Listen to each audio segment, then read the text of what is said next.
আসসালামু আলাইকুম। বাংলাদেশ বেতার রংপুর স্থানীয় খবরে আমন্ত্রণ জানাচ্ছি তৌহিদা ইসলাম। নানা কর্মসূচির মধ্য দিয়ে দেশে আজ জাতীয় ও আন্তর্জাতিক যুব দিবস পালিত হচ্ছে। এবছর দিবসটির প্রতিপাদ্য প্রযুক্তি নির্ভর যুবশক্তি, বহুপাক্ষিক অংশীদারিত্বে অগ্রগতি। দিবসটি উপলক্ষে প্রধান উপদেষ্টা অধ্যাপক ডক্টর মোহাম্মদ ইউনুস এক বাণীতে বলেন, তরুণদের কর্মমুখী ও যুগোপযোগী প্রশিক্ষণ প্রদানের পাশাপাশি দেশে ও বিদেশে কর্মসংস্থানের সুযোগ বৃদ্ধি করতে সরকার অত্যন্ত আন্তরিক। এদিকে জাতীয় ও আন্তর্জাতিক যুব দিবস উপলক্ষে আজ 4,985 জন যুবককে 47,26,14,000 টাকা যুব ঋণ প্রদান করা হবে। বিভাগীয় নগরী রংপুরে আজ বিকেলে জাতীয় ও আন্তর্জাতিক যুব দিবস উপলক্ষে আলোচনা সভা, সনদপত্র ও ঋণের চেক বিতরণ অনুষ্ঠানের আয়োজন করা হয়েছে। জেলা কালেক্টরেট সম্মেলন কক্ষে যুব উন্নয়ন অধিদপ্তর আয়োজিত এ অনুষ্ঠানে প্রধান অতিথি থাকবেন ডেপুটি কমিশনার মোহাম্মদ রবিউল ফয়সাল। এদিকে জাতীয় ও আন্তর্জাতিক যুব দিবস উপলক্ষে জয়পুরহাটে আজ সকালে একটি বর্ণাঢ্য যুব র্যালি বের করা হয়। পরে যুব ভবন হলরুমে শপথ গ্রহণ, আলোচনা সভা ও যুব ঋণের চেক বিতরণ করা হয়। এতে ডেপুটি কমিশনার আফরোজা আক্তার চৌধুরী প্রধান অতিথি ছিলেন। দিবসটি উপলক্ষে কুড়িগ্রামের রৌমারী উপজেলায় আজ সকালে যুব সমাবেশ, র্যালি, আলোচনা সভা শেষে যুব ঋণ বিতরণ করা হয়। উপজেলা পরিষদ চত্বরে দিবসটির কার্যক্রমের উদ্বোধন করেন উপজেলা নির্বাহী অফিসার উজ্জ্বল কুমার হালদার। উজান থেকে নেমে আসা পাহাড়ি ঢল ও বৃষ্টিপাতের কারণে লালমনিরহাট সহ রংপুর অঞ্চলে তিস্তা নদীর পানি আবারও বৃদ্ধি পেতে শুরু করেছে। পরিস্থিতি নিয়ন্ত্রণে রাখতে দেশের বৃহত্তর সেচ প্রকল্প তিস্তা ব্যারাজের 44টি জলকপাট খুলে রেখেছে কর্তৃপক্ষ। আজ সকাল 9টায় ডালিয়া তিস্তা ব্যারাজ পয়েন্টে পানি প্রবাহ বৃদ্ধি পেয়ে বিপদসীমার 2 সেন্টিমিটার নিচ দিয়ে প্রভাবিত হয়। একই সময়ে রংপুরের কাউনিয়া পয়েন্টে তিস্তা নদীর পানি প্রবাহ বিপদসীমার 44 সেন্টিমিটার নিচে ছিল।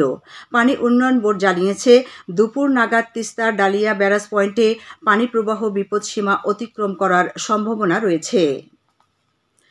রংপুরে দুর্নীতি দমন কমিশন দুদকের সমন্বিত জেলা ও বিভাগীয় কার্যালয়ের ভবন নির্মাণ কাজের ভিত্তিপ্রস্তর স্থাপন করা হয়েছে। আজ সকালে ভিত্তিপ্রস্তর স্থাপন করেন দুদক চেয়ারম্যান ডক্টর মোহাম্মদ আব্দুল মোমেন। এ সময় অন্যদের মধ্যে দুদক মহাপরিচালক আক্তার হোসেন, গণপূর্ত অধিদপ্তরের অতিরিক্ত প্রধান প্রকৌশলী মোহাম্মদ নাসিম খান ও ডেপুটি কমিশনার মোহাম্মদ রবিউল ফয়সাল উপস্থিত ছিলেন।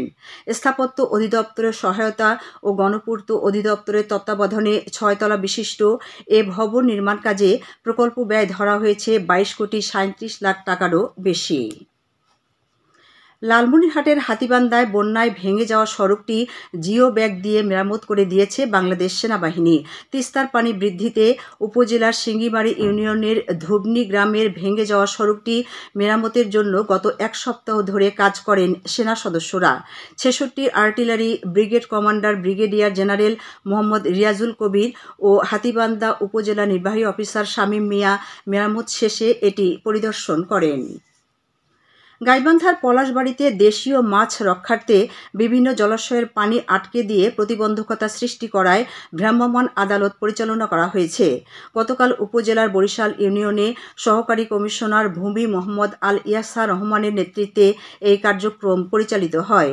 এ সময় অন্যদের মধ্যে উপজেলা কৃষি অফিসার ফাতেমা কাউসার ও সিনিয়র উপজেলা মৎস্য অফিসার মোহাম্মদ আব্দুল আহাদ উপস্থিত ছিলেন।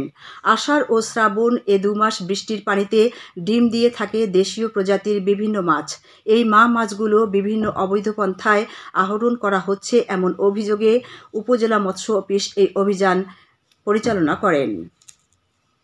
সততা ও দক্ষতায় প্রজন্ম গড়ার প্রতিজ্ঞা স্লোগানে গাইবান্ধার পলাশবাড়ীতে জুলাই জাগরণ র্যালি ও আলোচনা সভা করেছে বাংলাদেশ ইসলামী ছাত্র শিবির পলাশবাড়ী সরকারি কলেজ শাখা। গতকাল কলেজ চত্বরে র্যালি শেষে আলোচনা অনুষ্ঠানের আয়োজন করা হয়। এতে ছাত্র শিবিরের স্থানীয় নেতৃবৃন্দ বক্তব্য রাখেন। গাইবান্ধার গোবিন্দগঞ্জে সরকার বিরোধী বিভিন্ন কর্মকাণ্ডে ও সামাজিক যোগাযোগ মাধ্যমে অপপ্রচারের সাথে জড়িত থাকার অভিযোগে উপজেলার গোমানীগঞ্জ ইউনিয়ন আওয়ামী লীগের সাধারণ সম্পাদক রফিকুল ইসলাম মাস্টারকে গ্রেপ্তার করেছে পুলিশ। গত রাতে স্থানীয় বাজার থেকে তাকে গ্রেপ্তার করা হয় বলে জানিয়েছে গোবিন্দগঞ্জ থানার অফিসার ইনচার্জ বুলবুল ইসলাম। গ্রামীণ সড়ক মেরামত ও সংস্কার প্রকল্পের আওতায় কুড়িগ্রাম জেলার চিলমারী উপজেলার একটি সড়কের প্রায় ৩ কিলোমিটার অংশের কাজ শেষ হয়েছে। এজন্য ব্যয় করা হয় ১৪,৭৮,০০,০০০ টাকা। স্থানীয় সরকার প্রকৌশল অধিদপ্তরের তত্ত্বাবধানে উপজেলার থানাহাট ডিসি থেকে রাজারভিটা পর্যন্ত সড়কটির মেরামত ও সংরক্ষণের কাজ সম্পন্ন করা হয়। সড়ক পথে যোগাযোগ ব্যবস্থার এই উন্নয়নে স্থানীয়দের দুর্ভোগ কমেছে। সবশেষে আবহাওয়া। আজ সন্ধ্যে ৬টা পর্যন্ত পূর্বাভাসে বলা হয়েছে, দেশের অভ্যন্তরীণ নদীবন্দরগুলোর জন্য কোনো সতর্কবাণী নেই এবং কোনো সংকেতও দেখাতে হবে না। খবর শেষ হলো। আমাদের পরবর্তী স্থানীয় খবর প্রচারিত হবে বেলা ২টো বেজে ৫ মিনিটে।